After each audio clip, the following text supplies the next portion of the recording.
Embora eu tenha citado na aula passada, comentado para vocês um pouco sobre o que é semântica, eu vou mostrar para vocês agora mais detalhado a diferença do HTML para o HTML semântico. Criando aqui um HTML, eu teria uma estrutura, se eu fosse criar um site convencional, eu teria uma estrutura muito parecida com essa aqui, ó, div id container, que seria o container geral. Eu teria aqui div id header, que seria o meu cabeçalho, e dentro do header eu teria div id menu. O menu viria dentro naturalmente do cabeçalho, e aqui provavelmente eu teria uma imagem. Se a imagem tivesse mais alguma coisa além da imagem, um botão, um campo e etc, eu teria aqui div id logo, por exemplo. Depois do header, eu teria o conteúdo, então seria um div id corpo ou content.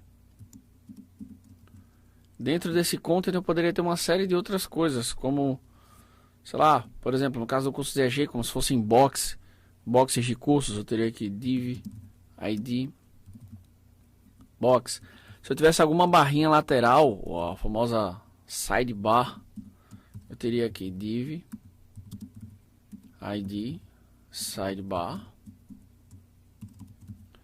e por fim eu teria aqui div id rodapé ou footer.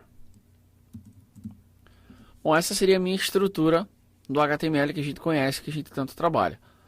Lembrando que isso aqui um dia já foi a coisa mais avançada que a gente tinha, a gente saiu de tabelas para isso, então criar site desse jeito era fantástico.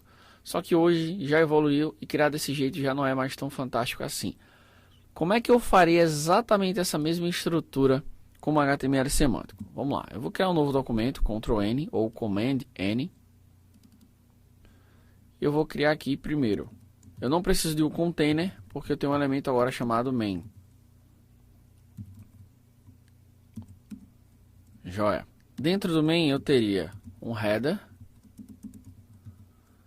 Dentro do header eu poderia colocar uma imagem direto, ó, imgsrc, nome da imagem .jpg, por exemplo. E aqui eu poderia ter um nav, que seria navegação. E aqui dentro desse nav eu poderia ter tranquilamente o meu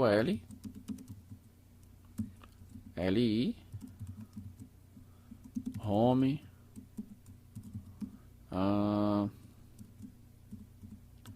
pegar outro li aqui, li cursos online. Deixa eu voltar um pouquinho aqui, sem problema nenhum, tá? Eu vou só tirar isso aqui para ficar mais próximo e a gente entender como eu fiz no outro. Então eu teria aqui o nav. Depois, o que foi que a gente criou lá no outro? A gente teria o conteúdo. Bom, o conteúdo, na verdade, ele é uma section, tá? E dentro dessa section eu posso ter uma série de coisas. Por exemplo, eu posso ter um article, e aqui eu tenho o conteúdo. Se eu vou ter uma barrinha lateral, eu posso ter aqui um aside, e lá no final eu posso ter um footer. Então essa é a diferença real do HTML convencional para o HTML semântico, ou seja, a estrutura continua parecida, mas os elementos são diferentes, são semânticos, fazem sentido, e isso torna o site muito mais amigável, muito melhor de ser indexado pelos buscadores. Bacana?